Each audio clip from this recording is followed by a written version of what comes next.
Banshi विभूषितकरान् नवनीर्दाभात् Pitambara दरुणबिम्बफलादरोष्ठात्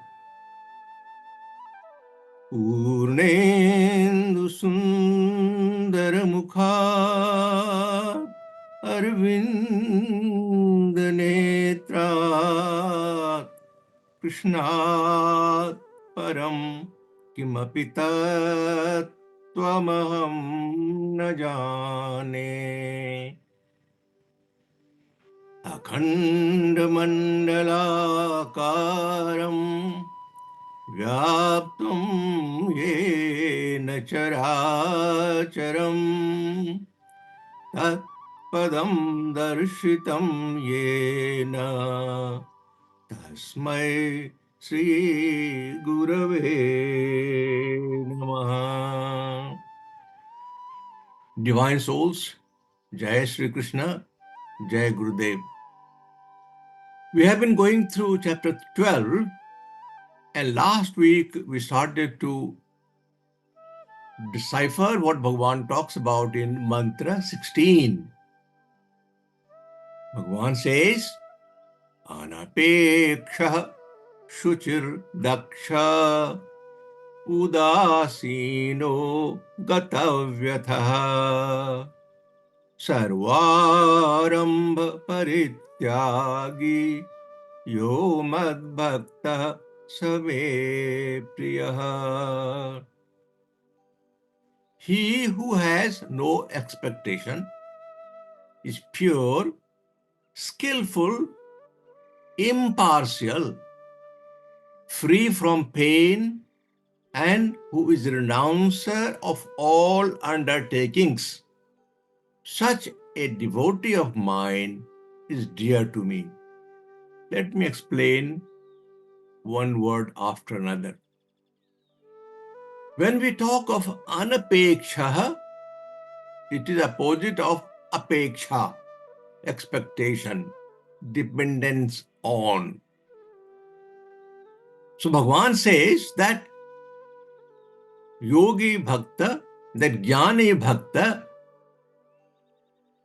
is very dear to me because he has no dependence on the world outside. He is free from dependence. In other words, you depend on inside. There is someone inside you who is keeping you on, and you draw joyous ecstasy from within. You don't depend upon sansar. Last week, I told you about this bhajan. We often hear, मुझे दुनिया वालों से क्या काम रे, बनवारी रे, जीने का सहारा तेरा नाम रे.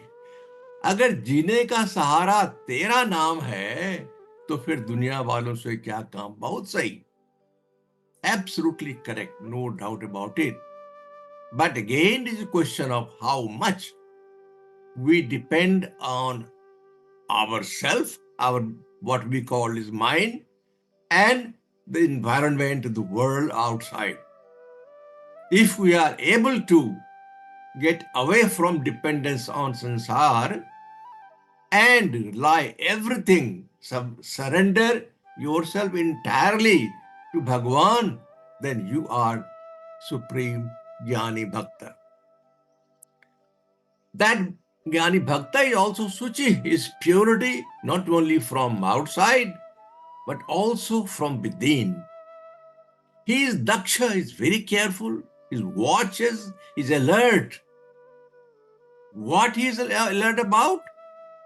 About problems coming from sansar. He wants to remain unaffected from impacts from sansar. Any problem coming from sansar, he is able to ward off. That is Daksha. And at the same time, he engages himself with intellectually, he is vigorous about his involvement with Bhagwan, his association with Bhagwan, his engagement with Bhagwan.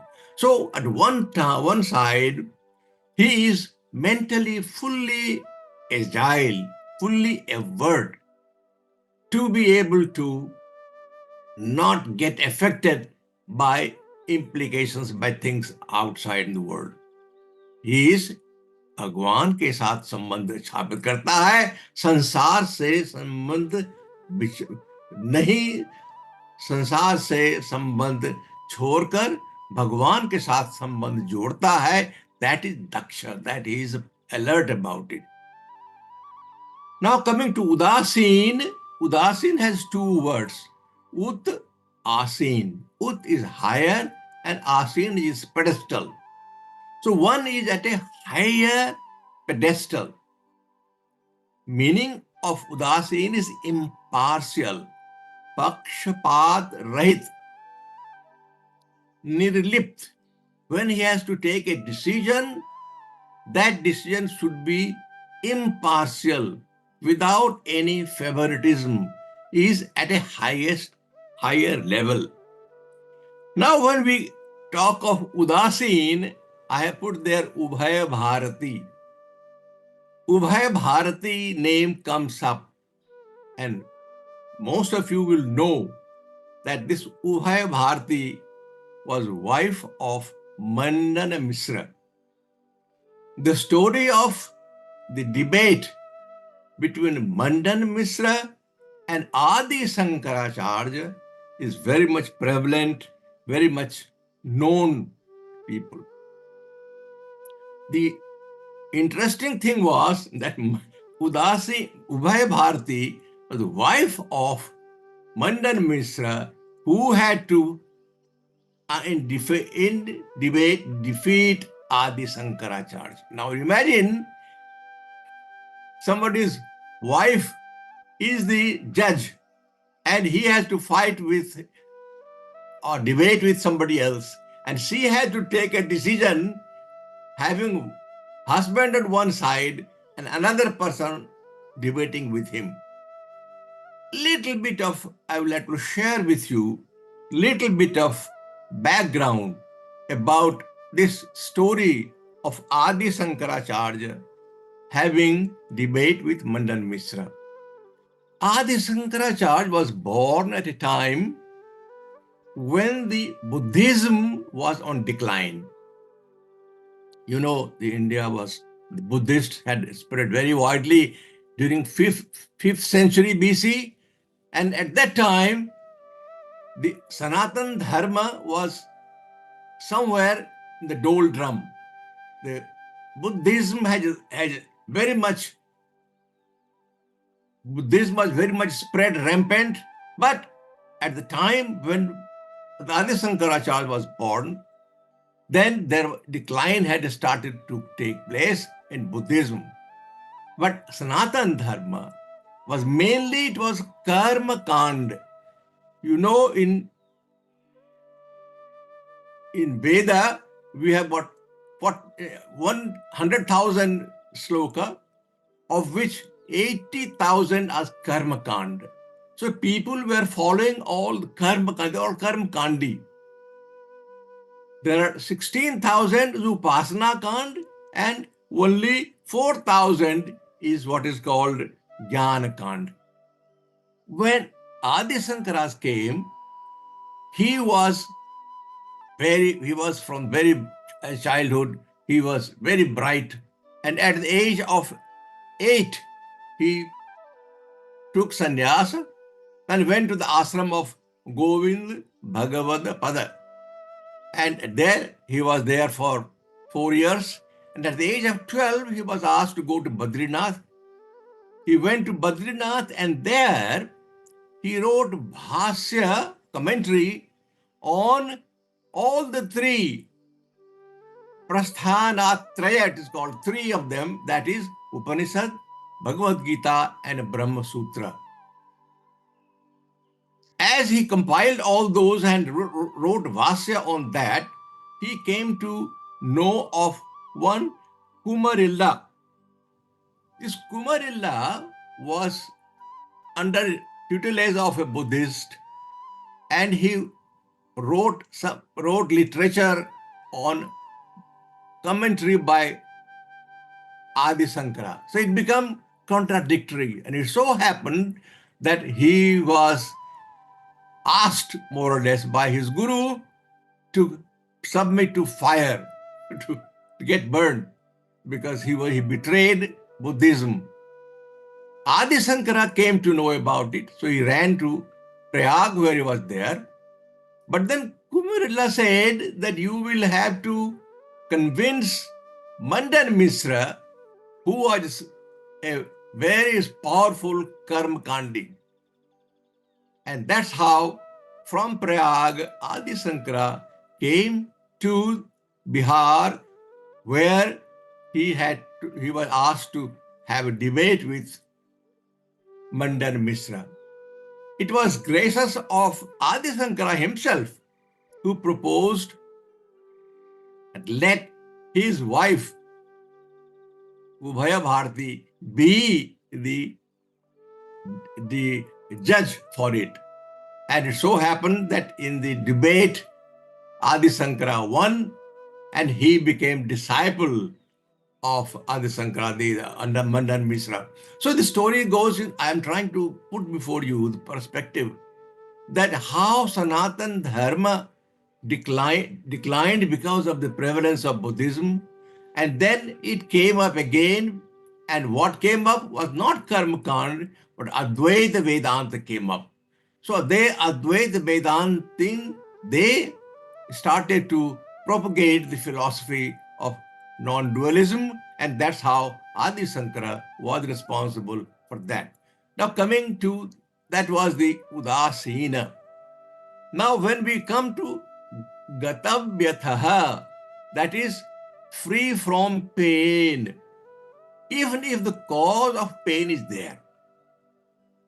You see, when there is a Adhi or there is Vyadhi. Adhi and Vyadhi are physical or mental ailments. So Gatavyatha is Adhi Sunya, free from pain. You all know very well Ramakrishna, he had cancer of the throat. He suffered a lot of suffering he had. And so was Ramana Maharshi. He also had cancer of the bone. So both of them suffered very badly towards the end of their lives.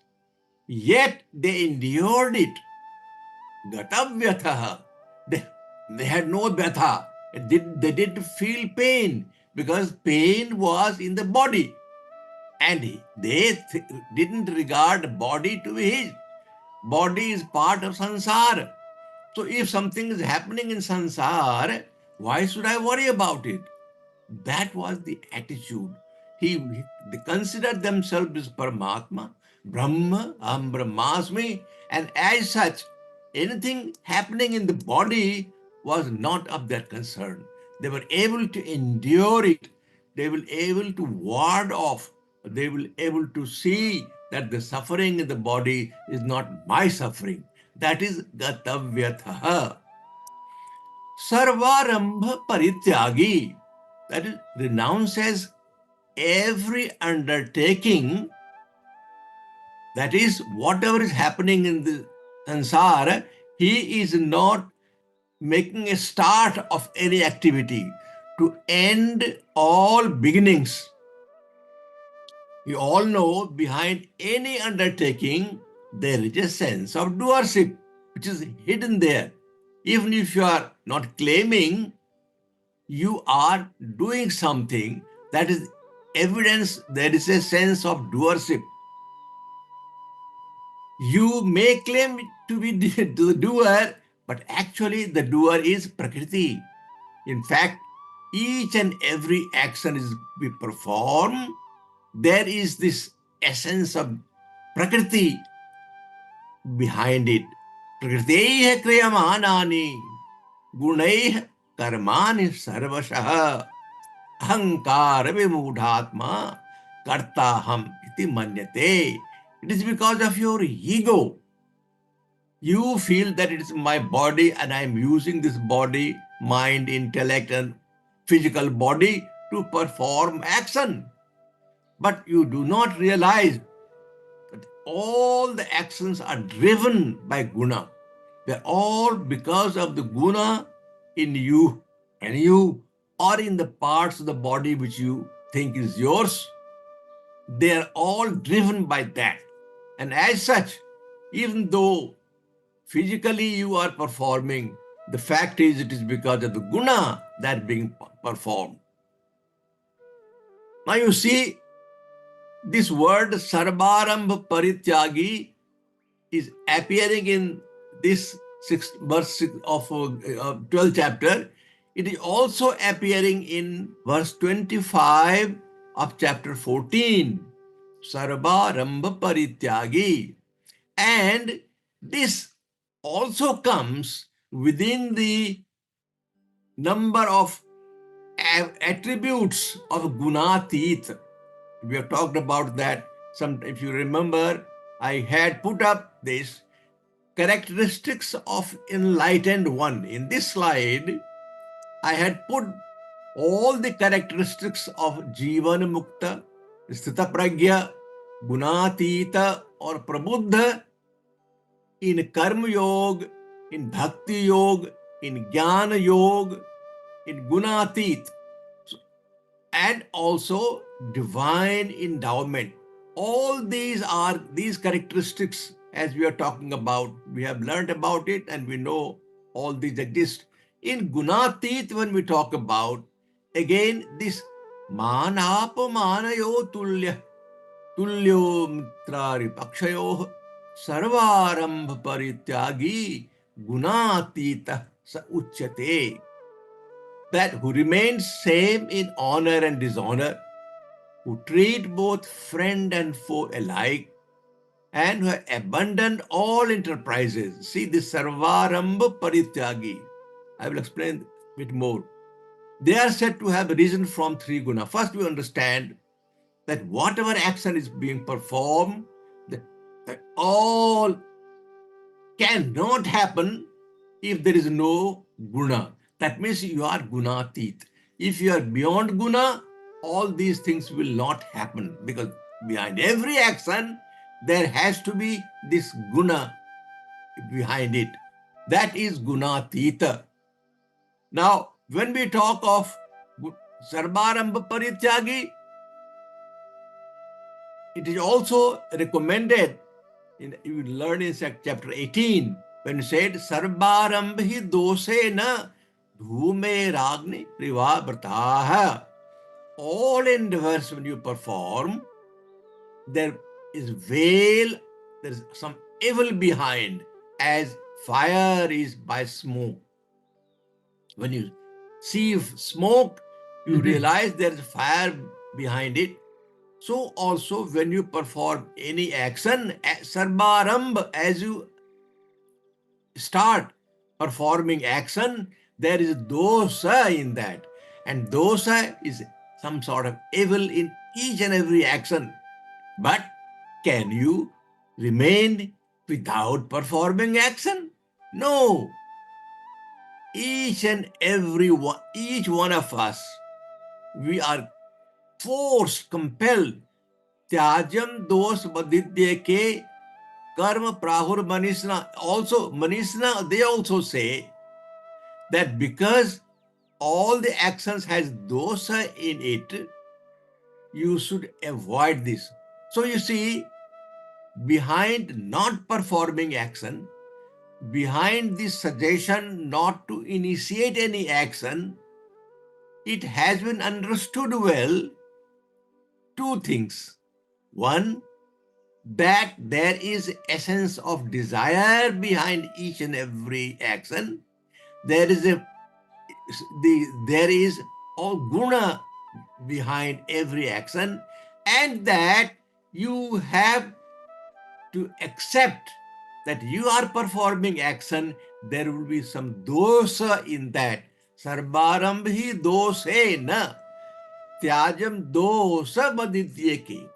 So Manisna, they suggest that you avoid action because there is essence of dosa behind it. But my dear brothers and sisters, how can you avoid performing action? Nahi kaschit chanamapi jatu tishthatya karma krata karyate hyavasa karma sarva pratujayir gunaya. You cannot renounce action in that way. There is no one who can remain without action even for a moment.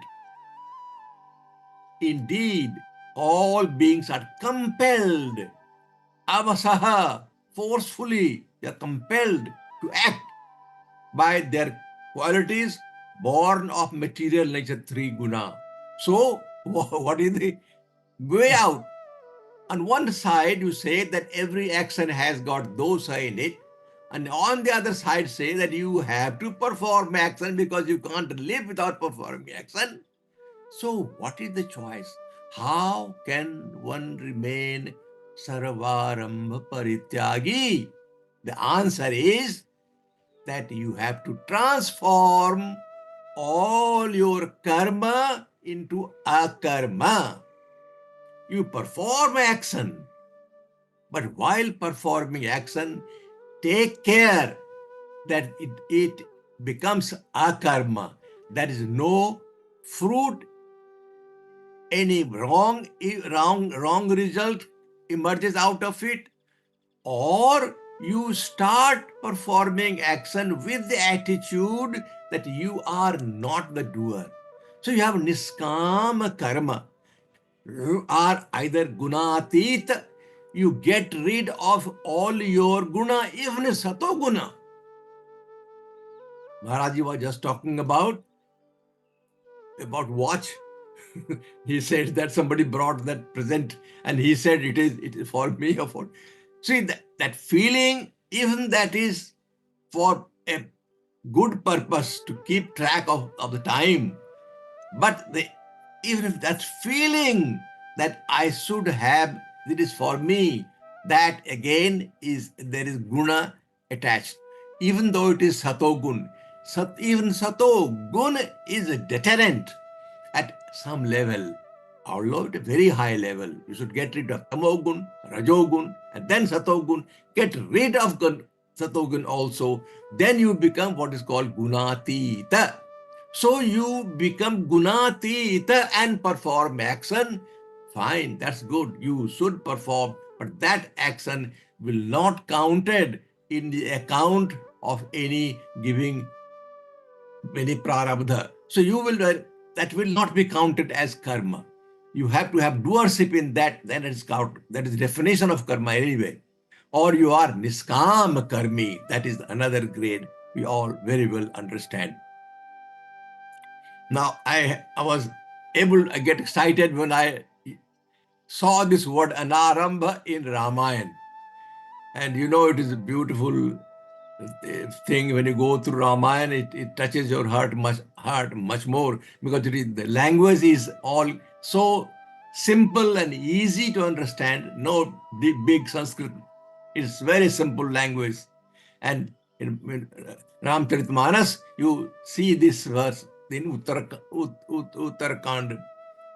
Anarambha aniket amani anag arodha daksha vigyani.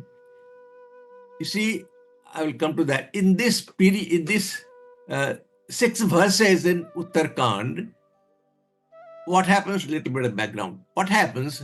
Bhagwan Ramchandra, after victory, after killing Ravana, it returns back to Ayodhya, and that is Uttarakhand, and he requests Guru Vasishtha to come and be Adhyaksha, and he calls all his praja from Ayodhya to come. He wanted to give sermon. Now see the beauty.